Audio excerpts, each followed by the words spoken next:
Hello, hello! My name is Grace and I'm the owner of Graceful Paradigms and welcome to my YouTube channel. Yes, this is my first YouTube video, so bear with me. I hope you have as much fun as I did making it. In today's video, I am going to be making a wooden laser cut notebook. I'm going to talk you through how to make your own. All the way from making the design for the initial notebook, where to buy the notebook, and of course, how to assemble it. I hope you have some fun with this, and all right, let's go ahead and get started. So the first thing you want to do is get yourself a base notebook. This will provide basically the bones for your wooden cover notebook. We're going to keep the rings and the paper. We're going to be getting rid of both the front and back covers of this. Now, you can get this wherever you want. I got this one from Five Below. I've gotten ones in the past from Five Below. Seems to be good. Other stores work too. There's one thing you need to look out for, the rings. The rings are super important with this. There's two main things to think of with them. One is size and two is strength. The first one's size. Now we're using 1/8" wood for this project, so that's kind of thick. Now luckily this notebook, as many notebooks that you can find, have pretty thick covers, so we're almost there anyways. And the rings themselves, this is on the smaller side for what I want to use, but it's much easier to find. So this is a very relatively standard size ring. You can get bigger ones like this one I used for a previous project. But kind of whatever you can find. I wouldn't go any smaller than this though. Now, the other thing is strength. We're going to have to bend these rings out and put them back together, which I'll show you later in the video, in order to take the covers off and put the new ones on. So you want to make sure that they can do that and not break. Okay, so once you have your notebook, you want to measure it. So first of all, figure out your overall dimensions. So we have 7 inches by 10.125 inches or 10 1/8. So you have your overall dimensions. Now while you're doing this, make sure to write it down. Next, you want to look at your holes. So my holes themselves are about 0.25 by about 0.25 inches. And the spacing in between is again about 0.25 inches. And then, so we're good there. Now from the end, we only really need one end. You could do both, but I'll show you why. That's 1/2 inch from the top. And then you need how far in they are from the side. So that's 0.125 inches. Okay, cool. So you want to make sure that you wrote all that down so when you're ready, you can go and model it. So here I wrote it all down on an index card. There's also, you want to make sure to count how many holes you have. So this one has 19 holes, which very irregular number, but that's what it has. So you want to just kind of make sure, double check, double count. You want to get this right in the first try because you will be cutting this out in wood. So I use Autodesk Fusion 360 to create most of my laser cutting files. This is for both cutting and engraving. I'll then sometimes go in and edit them in Illustrator, but I really prefer doing it in Fusion. I think it's really easy and you can get really accurate results, especially for things with a lot of dimensions like this has. So this tutorial will be more for people who have at least some basic experience in Fusion. If you are interested in learning Fusion from scratch, I will be doing tutorials in the future teaching you that, so keep an eye out. So for create the notebook outline, I'm going to just create a sketch. And I'm going to create a rectangle. This is the overall dimensions. So we got 10.125 by 7. And then I'm going to get rid of the construction lines. So I don't need them. I'm going to put a rectangle in the top corner for my first hole. 0.25 by 0.25. And I'll dimension exactly where it goes. So 0.5 from the top and from the side is 0.125. Then I'm going to use a rectangular pattern to create all 19 of them. So first thing, you want to make sure that you are on spacing for your distance type instead of extent. And then you want to make sure that for your distance, you'd think it would be minus 0.25 because this is how far are they spaced from each other. However, it's not because it's actually measuring from the top of your rectangle. So you actually need to do 0.5. There you go. And then you want to make sure it's 19. Let me zoom out. You can see I have all 19 of the holes now. Hit OK. And then I want to put a fillet on the corners just so they don't hurt people. I'll do the first one, put the dimension in, which will be 0.25, and then I will click on the rest of them, and it will automatically adjust them to be 0.25. There we go. There we go. Enter. There we go. Good. So then I will hit Finish Sketch. Awesome. And then what I'm going to do is go into here, and I'm going to right-click my sketch, save as DXF, and then just save it somewhere you can find it. Wooden notebook outline, save. Awesome, and then now we can move into Illustrator. Okay, so in Illustrator, I prepped the file to send to the Glowforge. So I'm gonna go ahead and open it up. wooden notebook outline, open, and you want to make sure here, scale by 100%, inches 1 to 1. This is very important, otherwise it'll be all over the place. Okay, hit okay. Give it a second to open. There we go. So the first thing I'm going to do is go ahead and make this a completely different color. Something out there preferably. How about, I don't know, some sort of green perhaps. Yeah, we'll go with that. Just so that it's definitely different from the image I'm going to put on here. So you can put anything you want onto your notebook. This can be a image from school. You could try to do a picture. What I'm going to do is a design I already have. So I'm going to open up another file. Open. And I'm just going to take it and drag and drop it. So you can do this with the design you've made in the past. You can do this with something pre-made, whatever you want to do.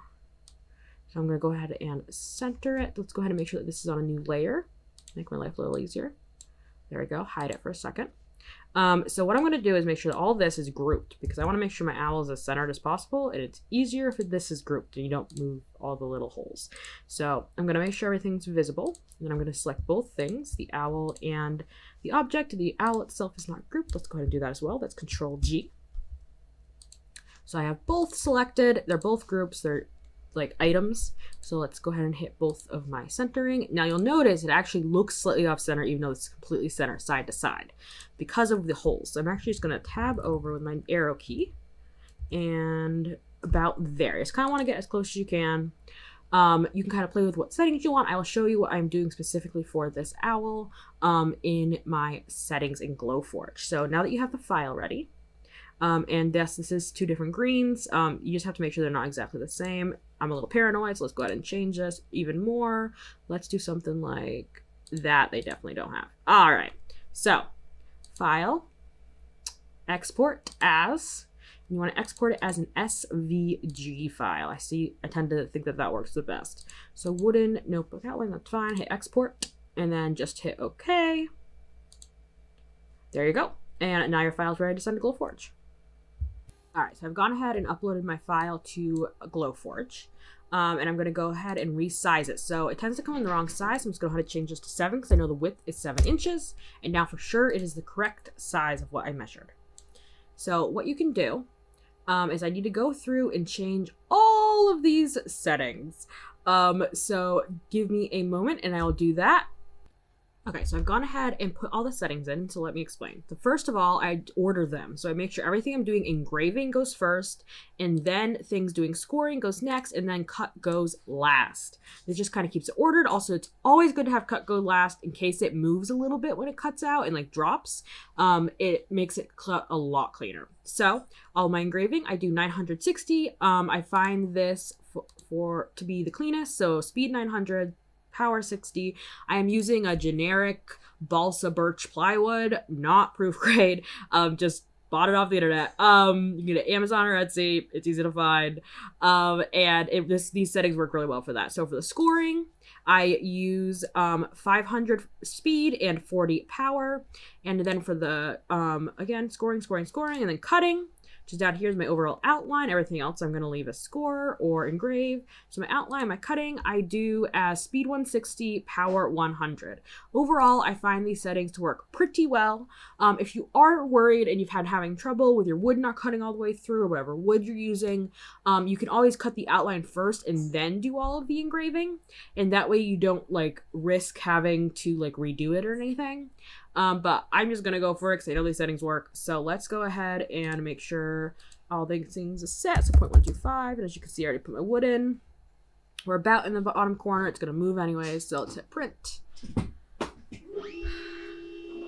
Probably hear it in the background starting up. And this might take a minute. So I'm just going to explain that once it like recenters the back, I'm going to go ahead and move this a little bit and just make sure I'm as close as I can get to the edge without going into no print areas. Save wood. All right, so I'm going to stop this, and next you'll see the laser cutting.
Okay, so now that we have both the front and the back cut, we can assemble it. So a quick thing about the back, all you have to do is mirror it in Illustrator and then send it to Glowforge. You can put whatever you want on the back. It doesn't have to have anything. I like to put my logo on the back. Again, up to you. It's basically the same file except mirrored. All right, so to do this, first thing I need to do is take the original covers off. So I'm gonna flip it over, going to take this one and tuck underneath, and you'll notice here, these are where the clips connect. So they're not actually connected, they're just kind of like folded over. So what you need to do is basically pull them apart carefully. Try not to bend them too much out of their circular shape. And also, but you still at the same time need to make enough space to be able to get those notebook covers in. Now they're about an 1/8 inch each. So you definitely need some space, but maybe not a ton. And this might be difficult the first few times you do it. Once you've done it a few times, you got to get used to it. Now, a couple of these I might need to move out a little more. We'll see. Once you have the rings open enough, you can go ahead and take off the original covers. One, and then the next. We can just go ahead and get rid of these. You don't need them anymore. Cycle them, trash them, depending on the material. So I'm going to put the front cover on first. It's just going to slide right on, face up, and the back cover you're actually put on face down. This way, it'll be face up when we open it. So again, slides right on, and then just go ahead and tighten up these rings. This might take a few minutes. You again want to be careful not to change the shape too much. Otherwise, you will run into issues with them being able to open. You might have to go back in a couple times, but overall, it's relatively easy. You can definitely do it with your hands. Done this with many notebooks. Okay, that looks about good. I can always go back and adjust them a little bit more later. I'm gonna rotate this so it's flush again with the paper. Flip the back over, open up, and there you go. You have your wooden cover notebook. Great job. Go ahead and, if you want to, try this out yourself or use it as inspiration for another project. Once again, thank you for watching my YouTube channel. I hope you liked today's video, and good luck making your very own wooden cover notebook. If you have any questions or you have any ideas for what you want to put on the cover of your notebook, let me know in the comments. I'll be keeping an eye out. Awesome. I hope you had a great time, and see you next time.